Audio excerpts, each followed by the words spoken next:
And welcome to another continuity report for August 10th, 2024. It's season 1, episode 31. We're going to be talking about upcoming 2020, sorry, not a 2024 movie. It is a 2024, I guess. I don't know. Upcoming 20, my God, I'm going to start this whole show over. Upcoming 24 movie, Neil Stephenson, and I'm the one that wrote the title.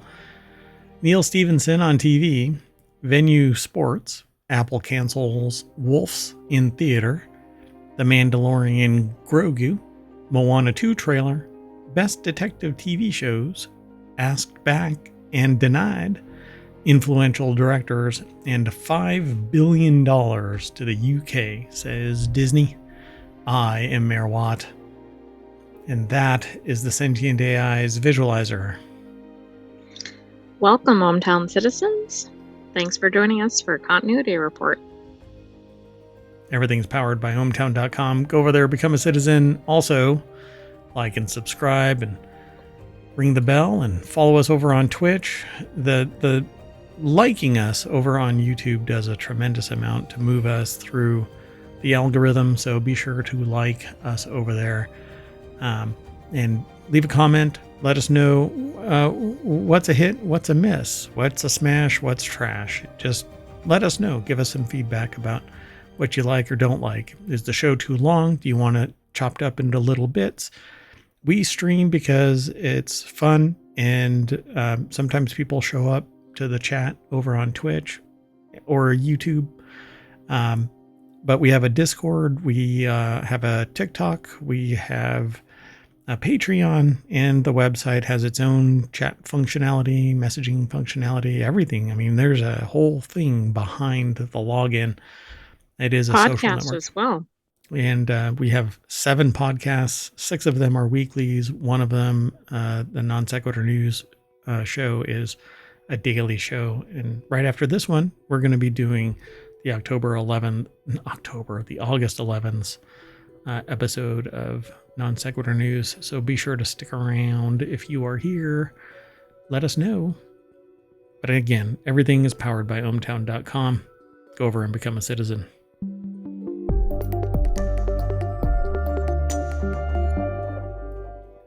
Yeah, so some people say brought to you by. Yeah, for us, brought to you by ohmTown.com. In all ways, it's us. So let's get into today's episode. So what ohmTown is a news aggregation site. So we aggregate a bunch of sources into 6 main categories, 50 sub-channels. This one is the continuity report. We talk about entertainment news. The first article is the upcoming Why do I want to keep saying 2024? I don't have anything heavy enough to hit myself in the head with to reset whatever book is mislabeled in my brain. I mean, everything is 2024. When you write a date, you put 24. You don't write 2024. So it's probably hard to disassociate it. You know, I'm not going to remind you that you're a sentient AI from the future and incapable of doing what you're doing right now. Anyway, so the upcoming 24 movie, it's based on the show that used to exist with the Kiefer Sutherland as Jack Bauer. I thought that show was absolutely stupid, but I could turn my brain off and just enjoy the show, because who the hell punches somebody in the stomach so hard that they... You may not remember this. This is kind of gross to start the show out. But anyway, let's just say he recovers a micro SD card that has pertinent information to whatever is going on. Okay, that is a bit outlandish. Yeah. So anyway, the movie, apparently, which is 7 years off, 8 years off, 10 years off, something like that from the show, is coming. No, that's from the spinoff. It's a lot longer from the original. Yeah. So when was the actual show? I don't remember. Some people have a brain like that, but not me. Hold on. So the TV series 2001 ran for 9 seasons. Yeah. Okay. So, yeah, 10. So 14 years ago. Wow. All right. Well, anyway, it's apparently coming back. Both star Kiefer Sutherland and the producers once touted the real-time Hook as the true star, but over the course of 24's many seasons, 9 of them, it became clear Sutherland's Bauer was irreplaceable. This was underlined in the 2017 spin-off Legacy, which tried to replace Bauer with a new lead, Eric Carter, and it just didn't quite work, according to Screen Rant. Yay! Padraig, I think is their name. Cotter over at ScreenRant.com put the article together. Their summary is the 24 movie has a chance to resolve Jack Bauer and Tony Almeida's story, providing closure to their once close relationship. Almeida's evolution into a dark character was driven by trauma and revenge, making him a complex and conflicted anti-hero. Kiefer Sutherland's potential return as Jack Bauer in the 24 movie could provide fans with a satisfying conclusion to the series. I don't know why that little dangling apostrophe there. Series is. Sorry. Anyway. Grammar ASMR. Yep. Series various unresolved plot lines. Dear God, a movie is going to resolve all of these plot lines? I have a feeling that it's going to be really stupid. But okay, but I want to see it because I've seen the other stuff. I watched all 9 seasons of 24. It was great overall. There were certain things that he kept on doing that drove me nuts, but you're like, okay, the next bit is going to be fun again. It was entertaining. There was, I think, some gratuitous violence in the series, but I mean, that sums up a lot of series, I suppose. Yeah, and there were screaming and stuff like that, from Bauer. But so other than last played Jack Bauer in 2014. There's no time. Yeah. Wow. In the 2014 limited series Live Another Day, and 4 years afterward claimed to be done with the role. That vow will be tested thanks to confirmation that 24 the movie is incoming. Yeah, I don't know. A Good Day to Die Hard began as Die Hard 24/7, where Bauer and Bruce Willis's McClane teamed up. What? Did you know about that? I've never heard of that. No, didn't know that. I think I've actually heard that A Good Day to Die Hard. Yeah, but I wouldn't have connected it with 24.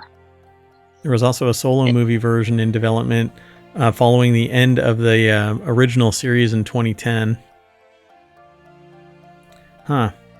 So the 24 movie needs to resolve the Jack Bauer, Tony Almeida story. I know that he went dark because he lost his wife. So 24. I don't even remember that character, oddly enough, but it's been, that's an older show.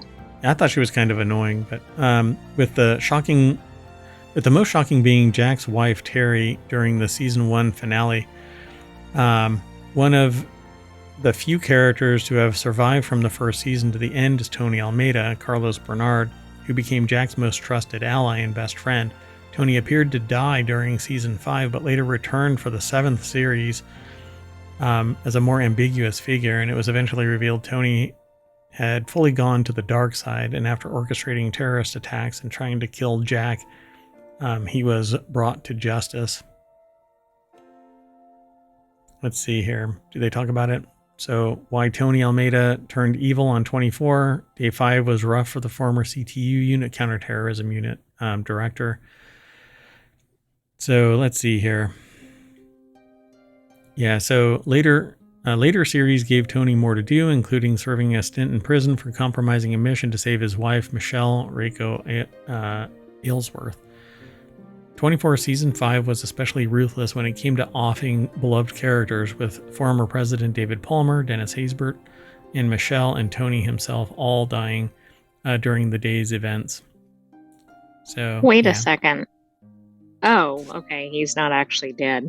Yeah, he came back, so they resurrected him. So, will Kiefer Sutherland return for 24 the movie? Maybe. I don't know. Appeared to be more open to a 24 return in recent years, apparently. How old is Kiefer Sutherland? I was wondering that too, because, it's been a while since the original show, and if he's going to play the same character, that might be a problem. He's not as old as I thought. He's 57. Oh, I would have thought older. Yeah, me too. Wild. Because to me, he seems older in the series. Yeah, he doesn't look young in the original, right? Yeah. Yeah, pretty weird. Anyway, so I guess the movie's going to be coming and we'll get to enjoy it.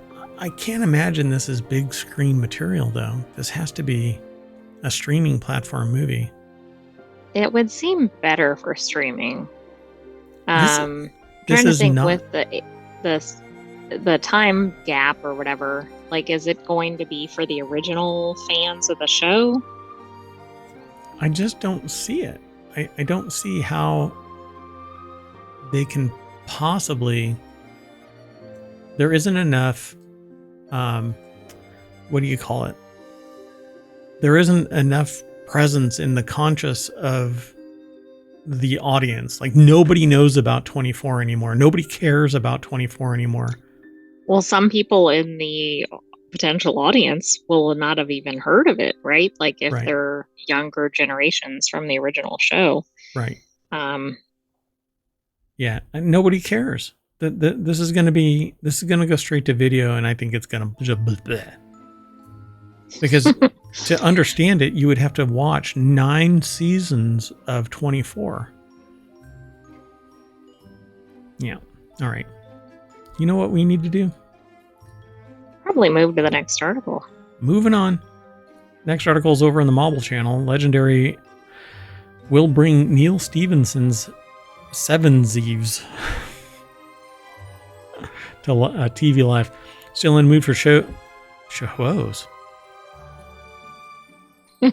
That's a interesting spelling you got there. Shows. About space travel and humanity coming together. Legendary sure hopes you do. Justin Carter over at Gizmodo.com's IO9 specifically put this article together. The deck statement says, and this is actually in the deck statement, still in the mood for shows about space travel and humanity coming together. Legendary sure hopes you are. I'm surprised that wasn't updated between the time it was collected for the show and now. Yeah, it's been a week. Yeah, it's been around for a little while, and nobody said in comments or something, hey, you have a hell of a typo on your deck statement. I love that, though. Gives us something to nibble on. So if you've been enjoying recent sci-fi shows like Three Body Problem, which I haven't even watched because I can't wrap my head around the book. There's the material of this, the source material of this. I don't know. There's like flash forwards, flash backs, flash sideways, flash into an alternate dimension, flash into something that doesn't exist and then exists and then doesn't exist and back to sideways. Which sounds interesting, but if you want something that doesn't require complex calculations or analysis to follow it, this might not be for you. I mean, that's what I get from the books, the reviews, the commentaries that I've heard from Three Body Problem. But anyway, so you know what that means. You're just going to have to buckle down and watch it. So, and for all mankind, there's a new show coming to the stable. Neil Stephenson's sci-fi novel, Seven Eves?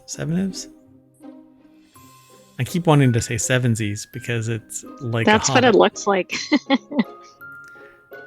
Seven Eves is coming to the small screen probably right around the same time 24 the movie is going to get pulled from theaters, and just like Wolves. Yeah, we end up talking about that somewhere. Yesterday's show, maybe. Anyway, per Deadline, again, source from somewhere else, talking about here, and then we aggregate a little bit of it. Pardon me one second. I don't know what's going on with me. Anyway, per Deadline, Legendary TV has acquired the TV rights for the 2015 novel. The book centers on the planet's best scientists all realizing that an incoming meteor is going to shatter the moon into 7 pieces on impact and by extension kill humanity in the next 2 years. With a ticking clock, at that. I was laughing the at world's nations band together to find a way to ensure the human race survives. Did you get all that? There's a test. You were saying something? I said I wasn't laughing at the statement. I was laughing at the ASMR. You said something like "wipe out mankind" or something, and I laughed. Yeah. And I was laughing because you were doing the ASMR. No. We know that in lieu of a Terminator body, the sentient AI from the future is giggling at the demise of humanity by an asteroid or by pieces of the moon. Wait, sorry about that.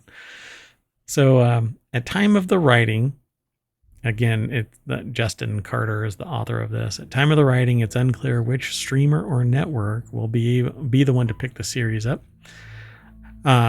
Since Legendary has worked with everyone from Netflix and NBC to Prime Video and HBO, there's no mention of Disney in this, or Apple, I should say. After its release, 7e got pretty good reviews. It was up for a Hugo Award in 2016, won the Prometheus Award for Best Novel that same year.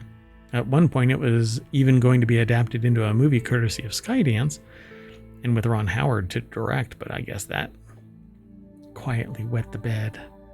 And that's all there is to this article. Actually, there's more over there, but you can go and check it all out.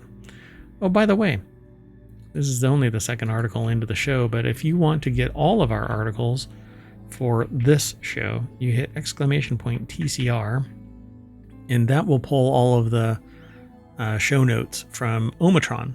And if you're over on YouTube, you'll be able to get those from the show notes after I move it over, though. So, I mean, we stream live over to YouTube and to Twitch. Twitch doesn't save our VODs for long, so YouTube stores them all. And, of course, we store them all, but anyway. Are you familiar with 7e or Neil Stephenson's books? Stevenson, yes, but not 7e. So, I don't know.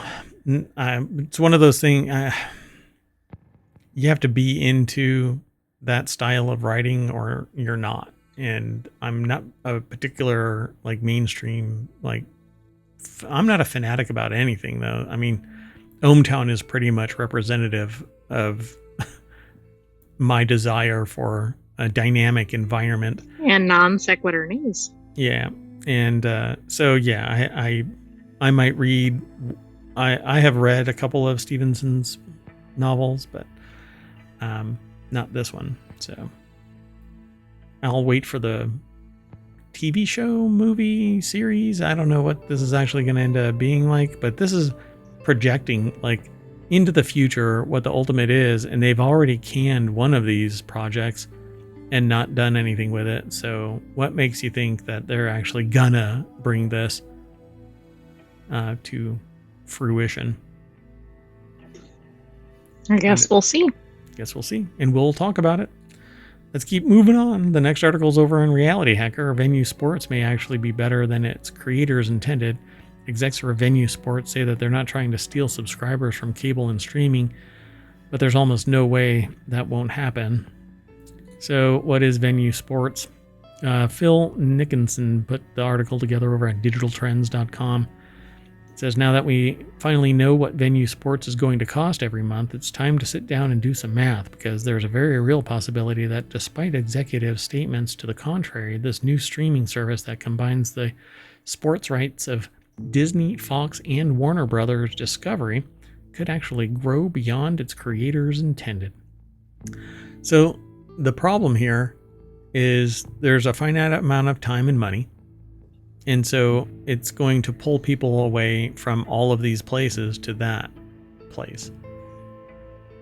Now, how much of it is it making, and can it actually survive on that drip? Because Disney, Fox, and Warner Brothers Discovery rights, right? People are going to leave those platforms because that's why they're watching it, the sports on those platforms. They're going to go over to Venue Sports. So it says, first, some context. There are a million moving parts to all three companies involved in Venue Sports. Disney owns the ESPN family of networks as well as ABC. Those are included in practically every cable subscription, as well as nearly all linear streaming services in the US. The low-cost Philo is the one that's lacking any dedicated sports channel. Disney also owns Hulu, which has the second largest live streaming service in the US. Fox has eschewed the dedicated streaming service route, but it does own the massively successful Tubi. And Warner Brothers Discovery is all over the traditional cable space and streaming and owns Max.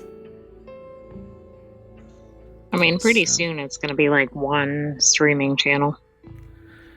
So that would be fine if it didn't end up costing $250 just for that.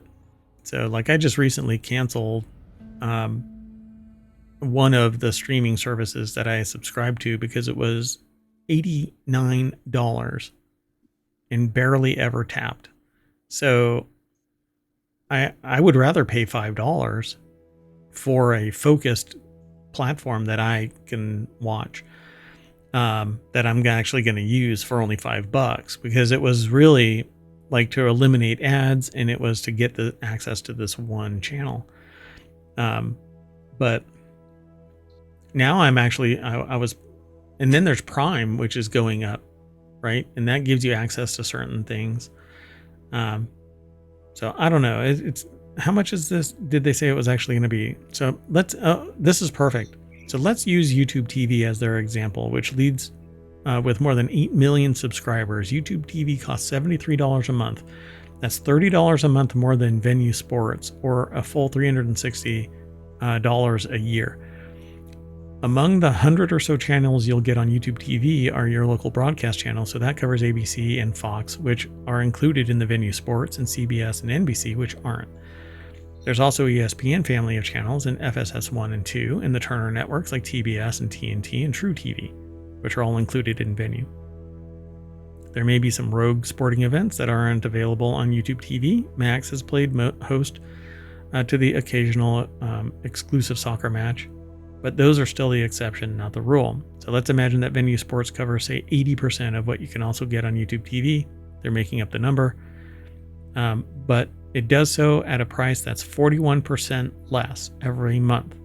So if you were to cancel YouTube TV, you'd lose out on CBS and NBC, but also save a bunch of money. And this is my problem. It's all of this balkanization, and you have to subscribe to so many other things. It's really, really frustrating. Everybody who thinks that they cut the cord, you never have cut the cord. You're still attached. You have to you have to subscribe. And if you're not, then you're riding the high seas, right? You're pirating everything. And while you may not have an ethical dilemma for it, I hope you're not a content creator, because then you shouldn't be surprised when people are ripping you off. Or stealing your content or anything like that. I know at least one streamer that's like, it doesn't matter if you consume my stuff. If you don't get enough benefit out of it, then don't pay for it.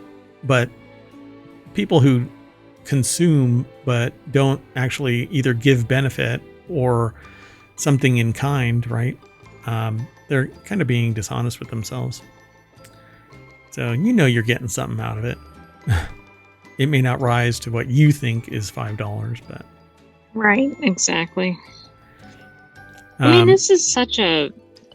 I don't know. It's so not consumer focused, right? Because then you have to figure out, okay, what channels do I actually need? And of course, none of them are in the same package, etc. Yeah.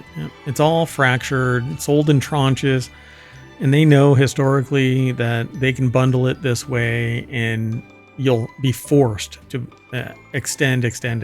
Like I got YouTube TV, but the only way to get this other added on thing was to pay more. And to get this feature, I had to pay more. And eventually just got tired of it all. So anyway, yeah, Venue Sports going to be cannibalizing others. And you'll have to pay for it, and you'll have to pay for Disney, and you'll have to pay for Fox because it's all balkanized. You'll have to pay for Disney, which owns Hulu. You'll have to pay Hulu too. Well, I mean, it's a different plan, so you have to pay a little bit more for Hulu. And you'll end up having to pay for Tubi and Fox and Warner Brothers Discovery because you want Max, and it's $5 more. And because none of them have some of the things that you are really into, because the AI says that you're really into this, you'll have to pay Venue Sports so that you can get access to that too. Yeah. All right. Enough soapbox. Moving on. Next article is over in Smack Talk. Apple cancels wide theatrical release of Wolf's movie starring Brad Pitt and George Clooney. Streaming date has been announced. We talked about this in the previous week of non-sequitur news, but in a change of strategy, Apple's backed away from its original theatrical release of the movie Wolf's.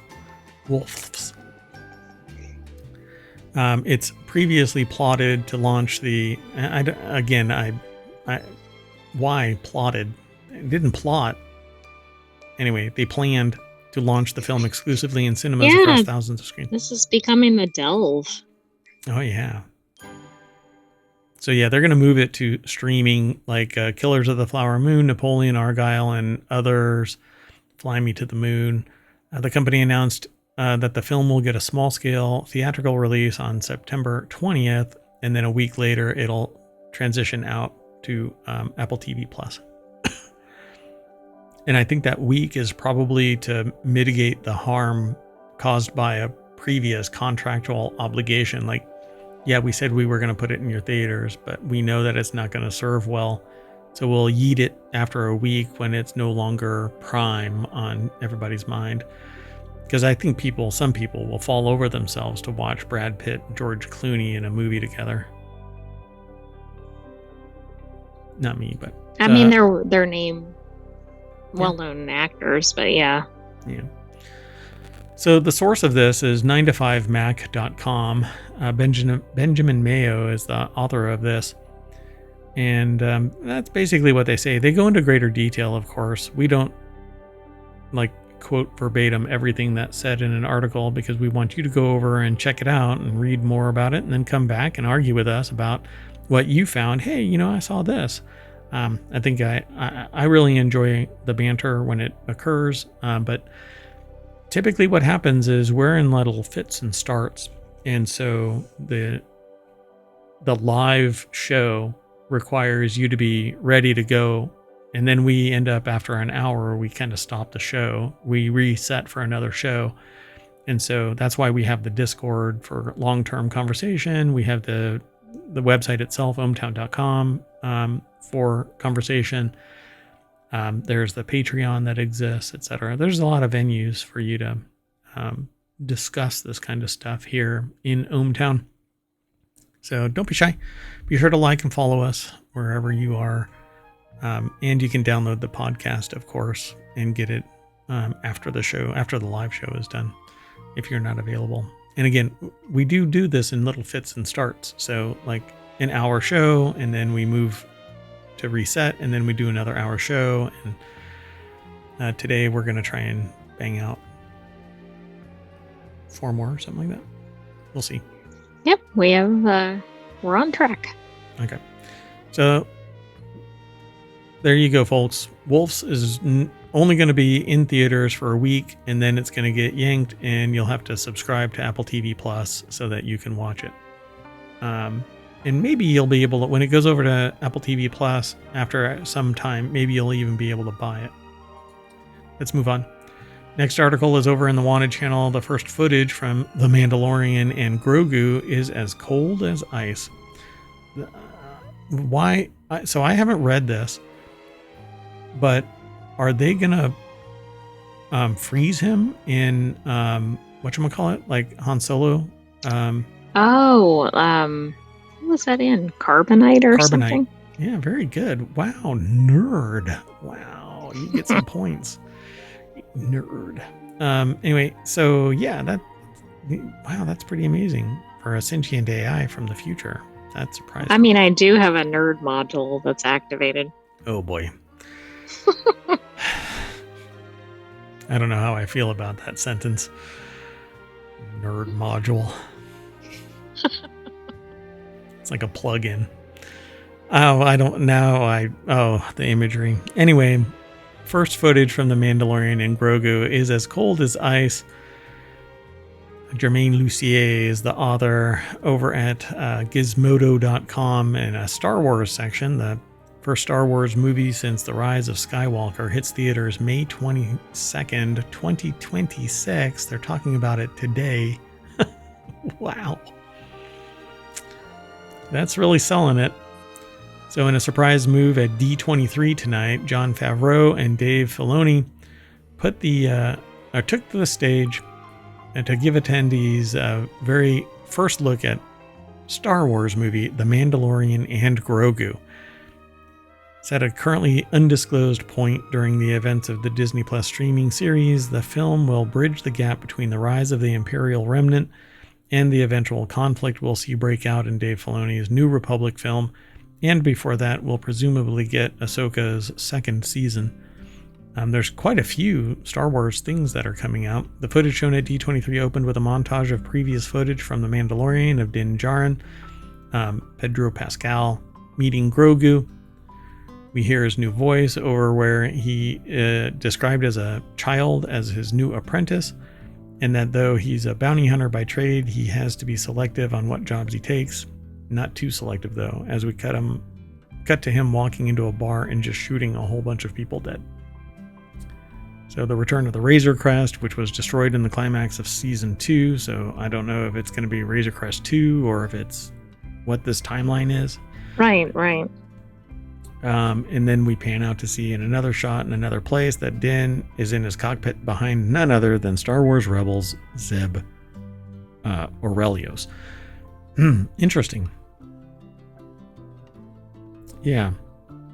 So the animation series Star Wars Rebels is canon.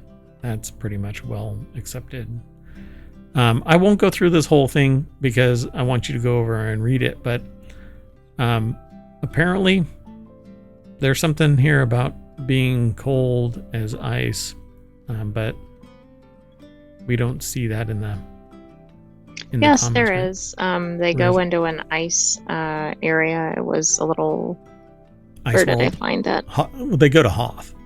Yeah. Yes, exactly. Yeah, which Ice is World. where, yeah. Grogu crawls through the tunnels, but it isn't what I thought, that there was something having to do with carbonite. So right. I guess we're not going to have that. And there's a bunch of other stuff in this article, but there you go, folks. Rise. The next movie is The Mandalorian and Grogu, and it's coming May 22nd, 2026. It's pretty cool. He's just holding on. I know. I bet Grogu crawling through the ice tunnels is going to be a hit. Yeah, that's going to be a hell of a toy being sold. Mm-hmm. Moving on. Next article is over in the Continuity Report. Moana 2 trailer. Moana fights coconut monsters with Dwayne Johnson's Maui in a sequel. The voice of Maui is Dwayne Johnson, the tattooed demigod with a big personality in Disney's animations and Moana films. Took to the stage to a standing ovation at Disney's D23 to introduce Moana and Maui's most exciting adventure yet in the new Moana 2 trailer as part of Legendary's Animation Studios lineup. So Carolyn Giardina and Jazz Tankay, I guess, put the article together for Variety.com. I'm going to get tatted up like that. Sound good? That's quite extensive tattoo work. Yep. And I don't know what... Well, anyway. So, set 3 years after the events in the 2016 Oscar-nominated movie, Moana 2 finds Moana and her crew in search of the lost island of Motufetu, which once connected the ocean, now hidden by a jealous god of storms. Johnson emphasizes the idea of believing that there is more and having the guts to go for more. I know what it means For me, being a man of Polynesian culture, I'm half black and half Samoan, and know what this means for Auli Cravalho, the voice of Moana 2. So, cool. So we get to see Moana stepping into her big sister role, guiding her 3-year-old sister, Simea. Or Simea. I'm not sure how it was pronounced in the original movie. It might have been Simea. Anyway, Cravalho said Simea is Moana's whole world. As leader of the land and sea, she searches nearby islands for evidence of other people and faces a new unknown enemy shrouded in purple light and surrounded by bats in the trailer. So COVID-19. Oh, no. Yeah. Well, now it's going to be COVID 2024, right? So Moana opens November 27th this year. So cool. It says Moana 2 presentation began with Cravalho singing We're Back, a new original song for Moana 2. Cool. Yeah, it'll be a fun watch, I'm sure. There's more to this. Moana became a success for Disney, generating more than $680 million at the box office. Animated musical found renewed life on Disney Plus with 1 billion hours streamed last year. The film also garnered 2 Oscar nominations for animated feature and the original song How Far I'll Go. Woo. Right on. It'll be a fun watch. Well, Moana was a very big hit, and it's been a while since it came out, so I think this is something good. Which studio is this from? Oh, goodness. I don't know. Is this from Disney? Yeah, it is Disney. Yeah, it's Disney. I mean, it is Disney, but I thought they have it is Disney's Disney Animation Studio. They can partner with others, right. But this is actually from Disney Animation Studio. Because I was just thinking there'd been a run of not as big hits, but I think it's probably smart that they go for a sequel. Yeah, as long as the content, the writing is good, the actors can make it work. But, if it's a story that just doesn't make any sense, I'm sure maybe there is a historical reference for the monster that they're talking about in Polynesian lore. But yeah, I'm not sure. Moana 2 is separate from the studio's live-action remake, which is currently in the works with Dwayne Johnson back as Maui. There's a live-action version of it, too. Interesting. All right, folks. Moving on. Next article is over in the continuity report. 10 best detective TV shows based on crime books, from Sherlock to The Lincoln Lawyer. We're just going to jump straight on over to Screen Rant. Rebecca Sargent put the article together. They have a deck statement. It's actually a summary, but they don't have a traditional deck statement. TV detective shows often originate from crime books, some featuring iconic duos other than singular main characters.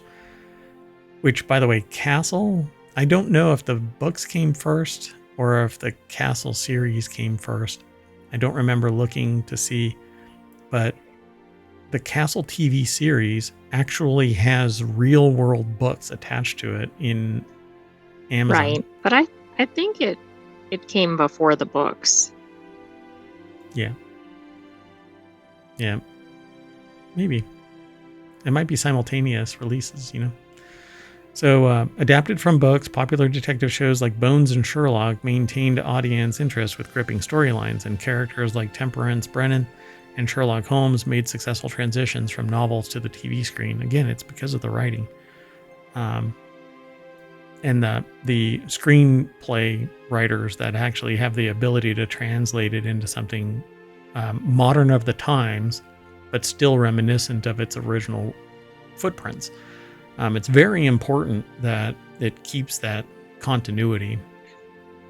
Exactly. It does look like the show predated the books, and it seems like the books were written based on the TV show, which is odd, but not totally out of the ordinary. Yeah, they basically took the screenplay and did transitions better, like punched it up a little bit so that it wasn't just the staccato of a screenplay.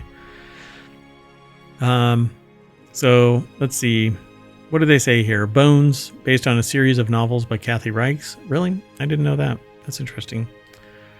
During the show run from 2005 to 2017, Bones aired an incredible 246 episodes across 12 seasons. Bones was one of the best crime procedural TV shows ever, the author says here. And links to something, but I'm not sure what it is. Let's see. Oh, it's a Screen Rant, best procedurals. So it's almost an internal.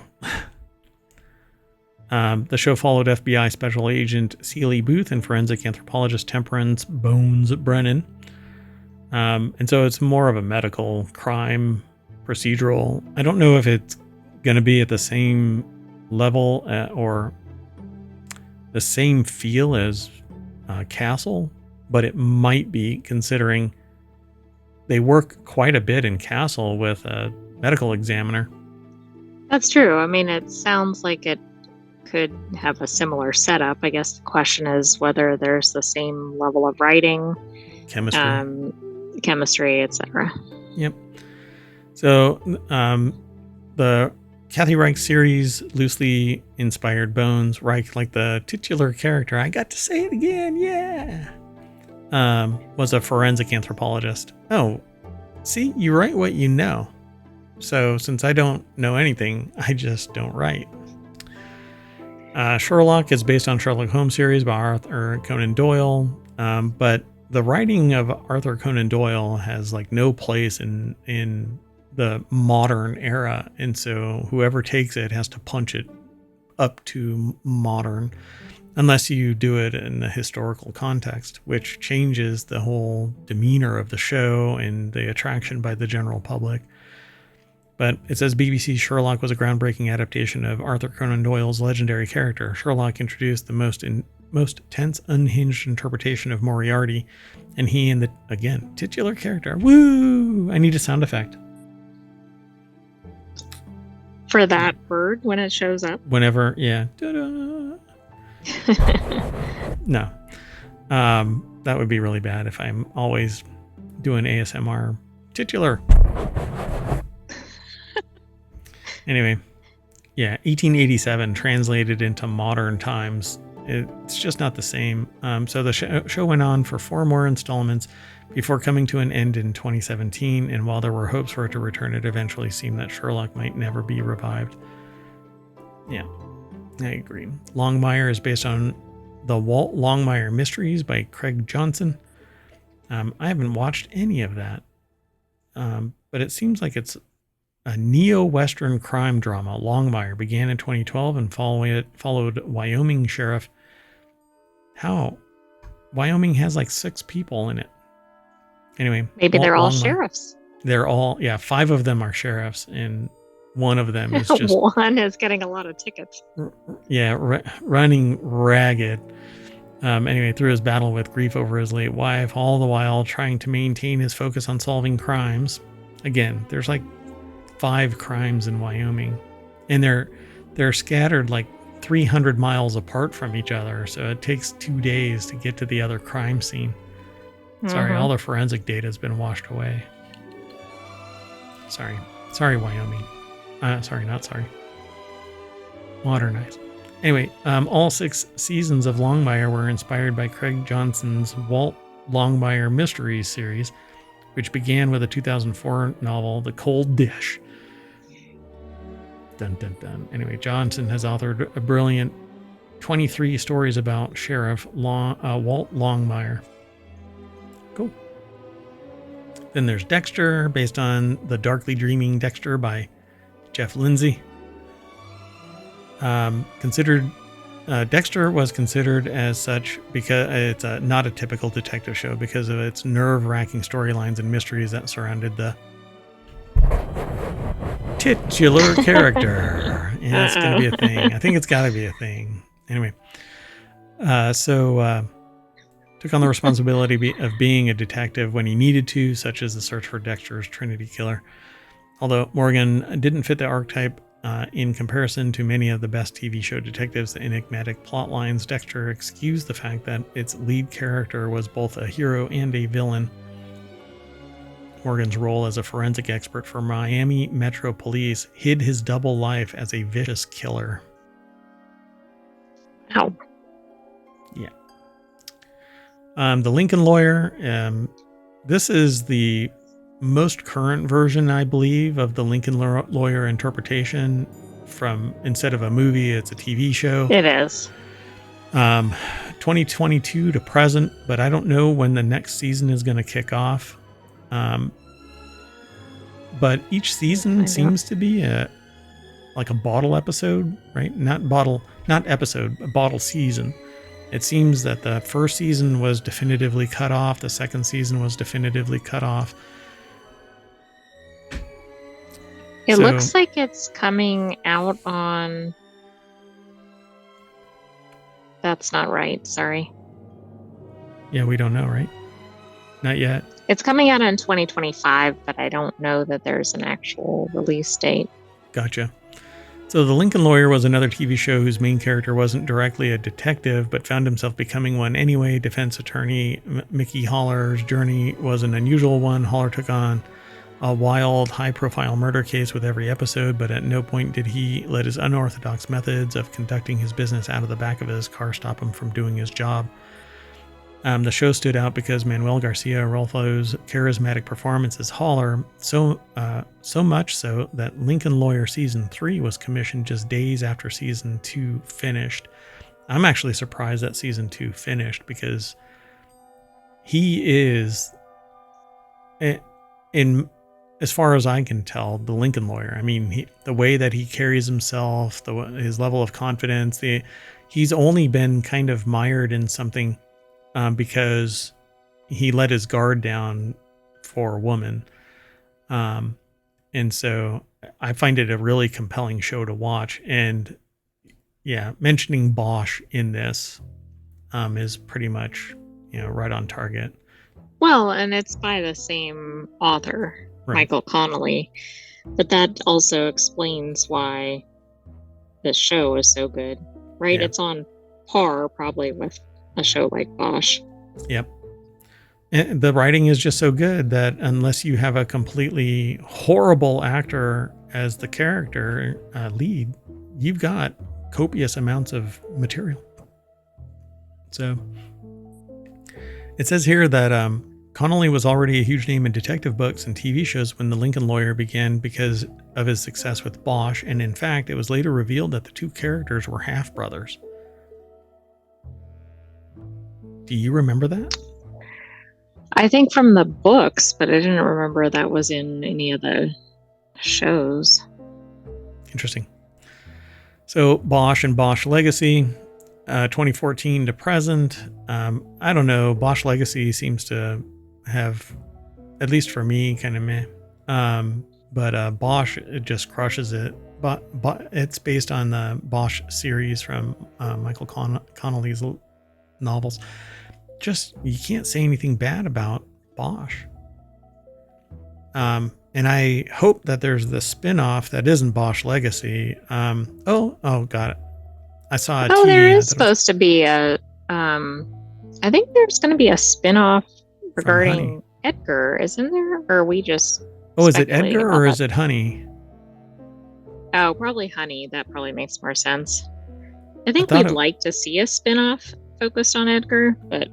Yeah, maybe both. I don't know. We're going to have to look around and see. But yeah. Did you have a spoiler up above? Is there a spoiler? Oh, no. I thought there was based on how you reacted to something. No, there was more underneath the thing. So I thought that they were done because it had the little plate here. But so, yeah, it says we're taken from so many of Connelly's books. For example, Bosch Season 1 used details from novels 3, 8, and 12 of Harry Bosch series, The Concrete Blonde, City of Bones, Echo Park, respectively, but not following the original order of Connelly's series. Bosch kept audiences on their toes because the content doesn't necessarily have to be linear as long as it's all included and doesn't cast off any of the temporality of the show of the books. It may reveal something, but then if they decide to do something later in the season or the the arc of the show, they could pull it again and say, look, we referenced it back there too. It doesn't have to disrupt anything. It's not like they did with Firefly, where they threw stuff out of order and then killed it and moved it and all of that kind of stuff. But I think they've moved it with Bosch Legacy, I think. But anyway. Yeah, I'm not sure. Then Rizzolian Isles, 2010 to 2016, based on the Rizzolian Isles by Tess Gerritsen. I haven't watched any of this. Oh, interesting. Police detective and medical examiner, though. Doesn't that sound like, I don't know, Castle or something like pretty that? much they're all. Bones? Yeah. Yeah. I mean, I think that's why they call them procedurals, you know? I mean, crime medical examiner procedural. Because you have to have the medical examiner so that when the police detective runs up against something that they don't know, they have to have the provenance of the medical examiner to say, well, it was done like this and here's the time.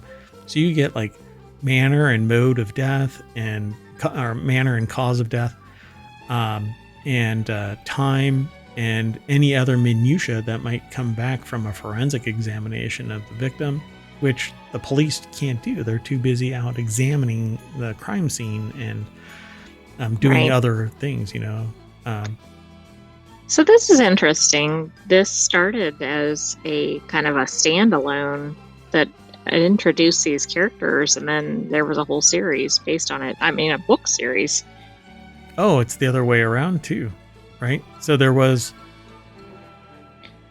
the series, but then it became a show, and then it became more books?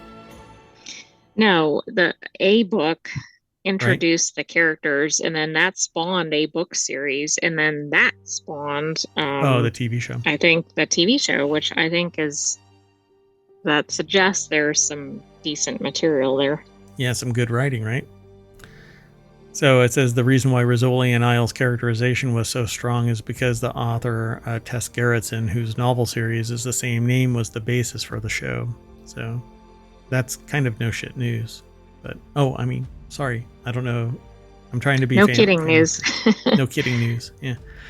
Midsummer Murders, based on the Chief Inspector Barnaby series. I'm going to have to get moving. I fall down the rabbit hole with these things. The Chief Inspector Barnaby series by Carolyn Graham.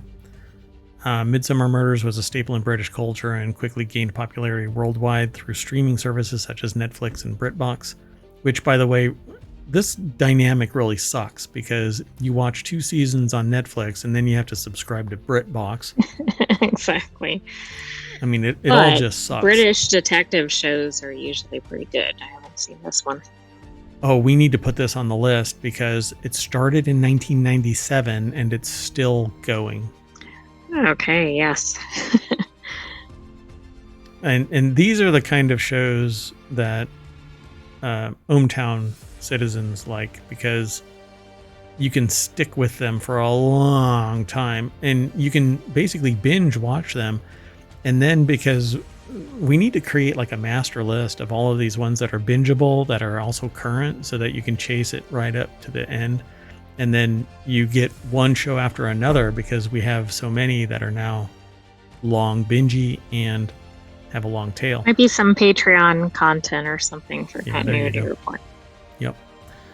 And then Grace, based on the Grace series by Peter James. And number 1 is Poirot from 1989 to 2013, based on the Agatha Christie novel series Poirot. 24 amazing years, they say. Oh, the titular character was already an icon when the show began in 1989, which brought to life one of Agatha Christie's defining figures. What was so impressive about the show, however, was that each of the best episodes of Poirot was adapted from a novel or short story of Christie's. But why is that impressive? I mean, it is impressive, but why? It was already an icon. Okay, whatever. I don't know how this... Whatever. So by the time the show ended in 2013, Poirot's creators had covered the entirety of the character's canon. So they were done. Yeah, I mean, I guess the point is kind of what we've been saying, right? Like if you have good source material from books, and since each episode, or at least some of the episodes, were an entire Agatha Book. Christie story, I mean, Yeah. you can imagine those have to be pretty good. Man, that it has to move pretty damn fast to do all of the world building, character development. Wow. So maybe that's another one that we have to put on the list. But like 80s and 90s camera work and coloration and all of that. Oh man, I do not have an urge to sit and watch that. But the stories will be amazing. Okay, moving on. Next article is over in the Continuity Report. 15 actors who were asked back for sequels but refused. So movie sequels have cut main characters from the story when the actor played refused to return for the sequel. Rather than risk a replacement actor failing a major movie franchise, they decided to write the character out. However, sometimes the character is too important to the story and the producers are forced to recast and hope the best. So I'm going to move pretty fast through this one. This is over at screenrant.com, so you'll have to go over and read more on your own. Abigail Stevens is the author of this. The summary is actors refusing to return for sequels can lead to characters being written out, recast, or sequels just failing. Notable recasts in movie sequels include Katie Holmes in The Dark Knight and Rachel Weisz in The Mummy 3. And actors leaving can be due to personal decisions, disputes, script concerns, or not wanting to be part of an unnecessary sequel. So Katie Holmes as Rachel Dawes in did not return for The Dark Knight. So, yeah, they were in The Dark Knight. I'm not sure why. But I've always thought that what's his name is a tool. Oh, the main actor. Yeah, what's his name? Doggone it. This dude. I don't know. Does it say in there? It doesn't even have the person's name. Hold on just a second. Yeah. Anyway, is they said it that, Christian Bale? Yeah, Christian Bale.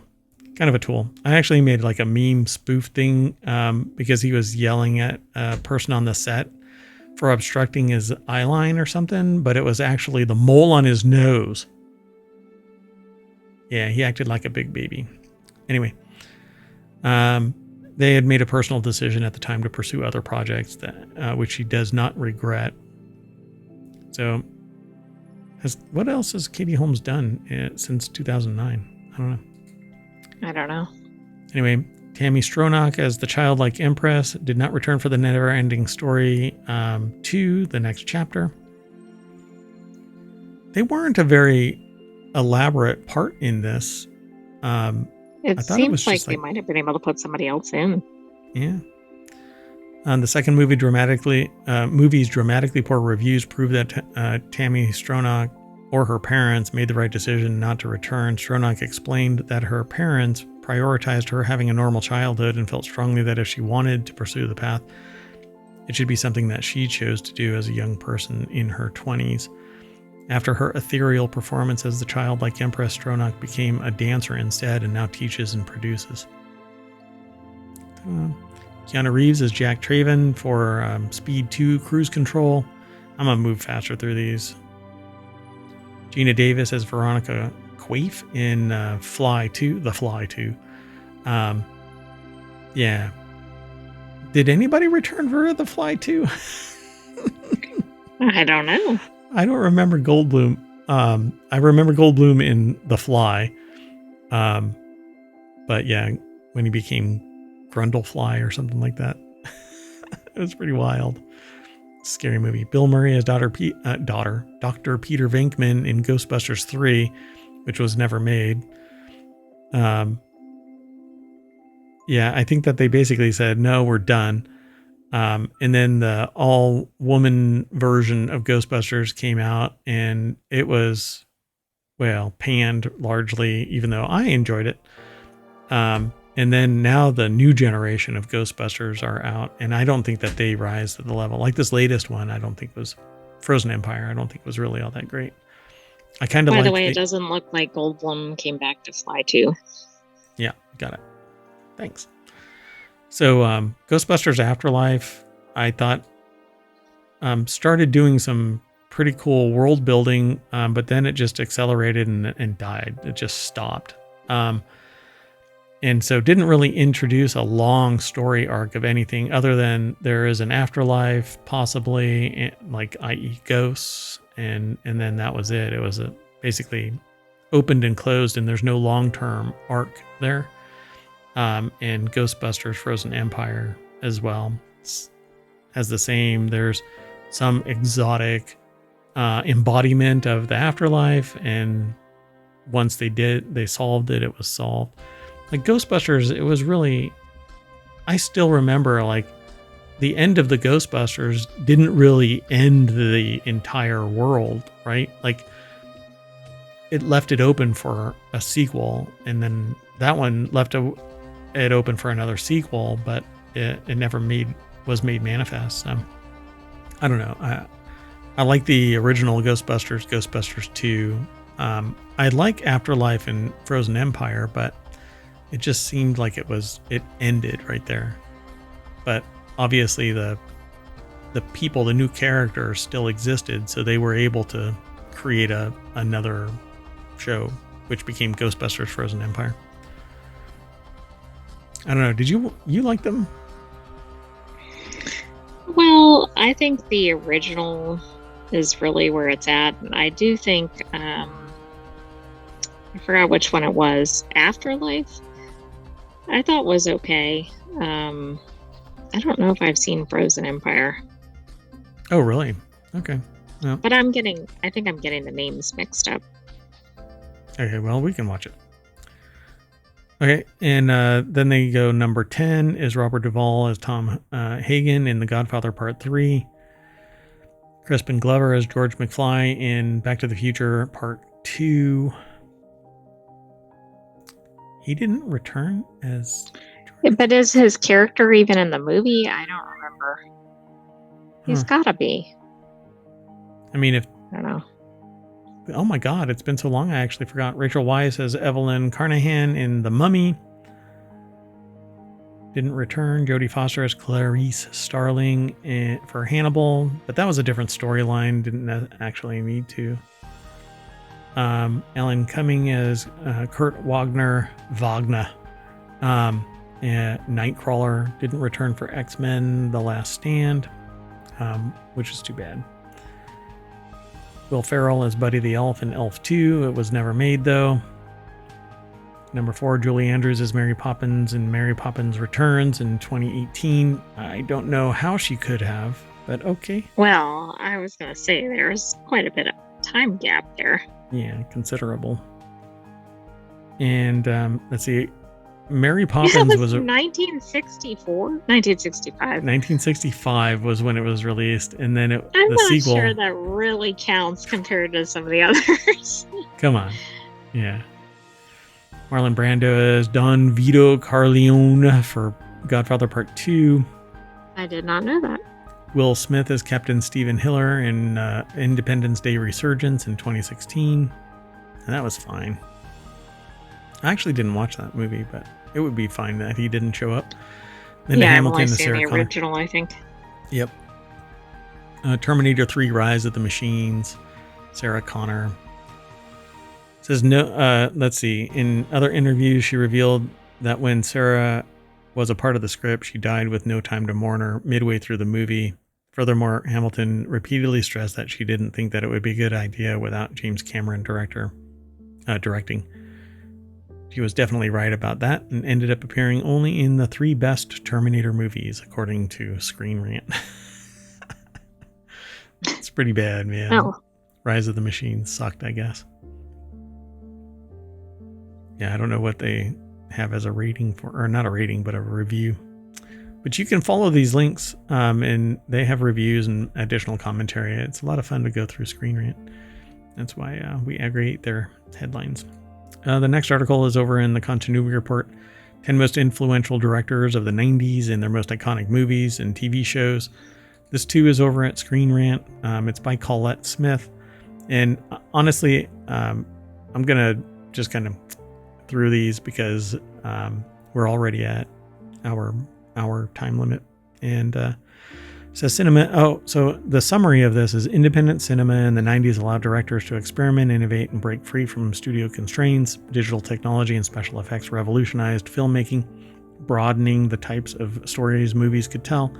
And directors in the 90s captured societal attitudes and fears, from Gen X angst to paranoia about technology and the looming Y2K problem. I don't think anybody said Gen X in the 90s. I don't think it was a concept to make that statement in the 90s. I think it was, because wasn't that based on a book? It may have been, but nobody talked about Gen X in the 90s. I've never heard, I do not recall Gen X being mentioned in the 90s. Well, your point is well taken, because the book didn't come out until 1991. So it probably didn't catch on until later in the 90s. Yeah, maybe within an academic circle that was talking about sociology or whatever. But I do not. I didn't know it was that recent. Interesting. So they talk about Kevin Smith. Oh, by the way, so again, the most influential directors of the 90s and their most iconic movies. So we'll just rip through it really quick. Kevin Smith and Clerks. Yeah, that's basically something that has stuck with people forever. James Cameron and Titanic. Yep, they're synonymous. Nora Ephron and Sleepless in Seattle. I probably would be able to, like, I know Sleepless in Seattle. I wouldn't remember the director of Sleepless in Seattle. I don't know. No, you might remember the actors. Yeah. David Fincher from Fight Club. Again, I would remember Fight Club, and I would have to go, who was the director? Oh, it was David Fincher. And people would go, are you an idiot because you don't remember? Yeah, maybe. Unless you're a movie file, you don't necessarily pay attention to who the director is, unless they're somebody who's just one of the top in the field. Yeah, and doing the show, we end up talking about all kinds of entertainment, and so maybe it'll stick more in our heads. But Tsui Hark is Once Upon a Time in China.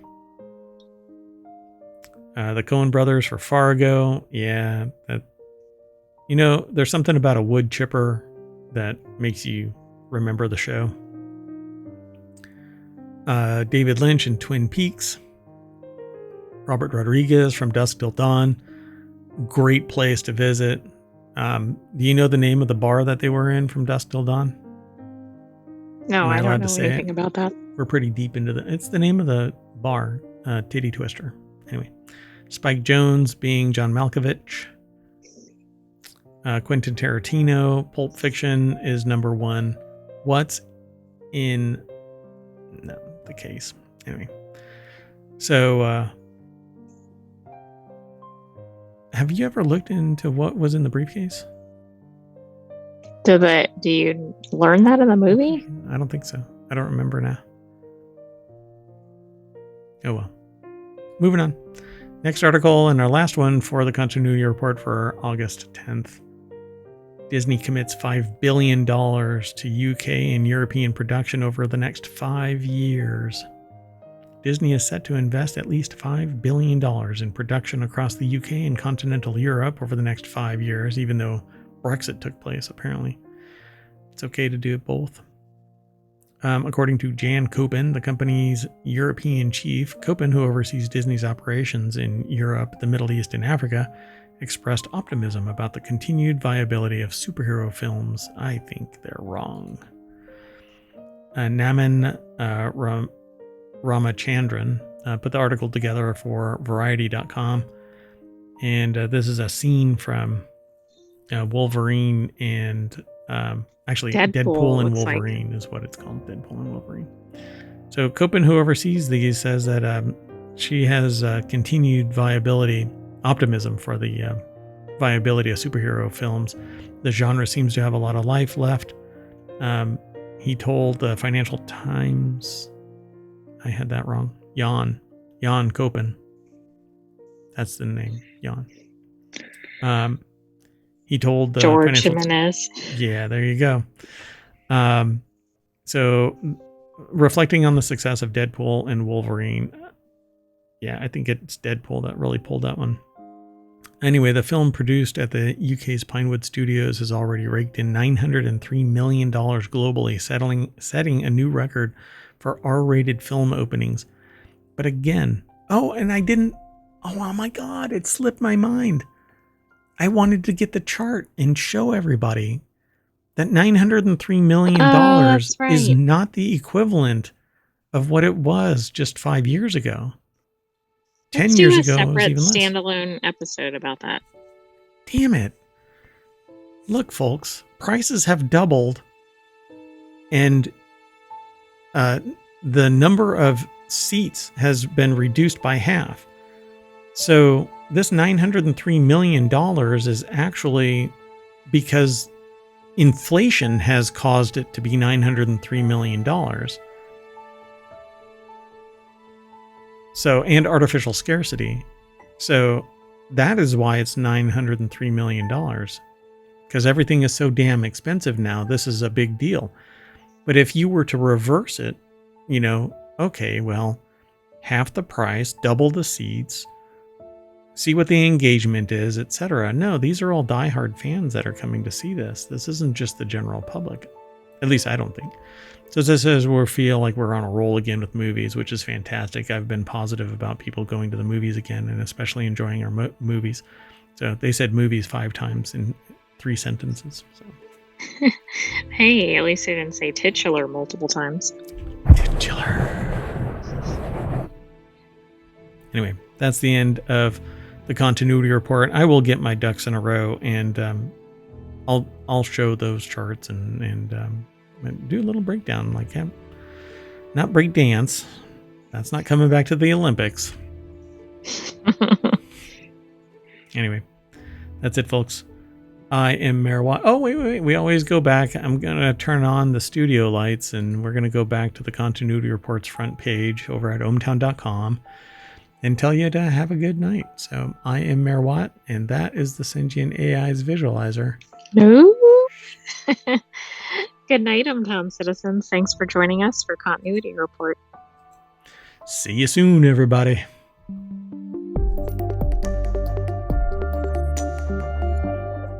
Time to go get another bucket of popcorn.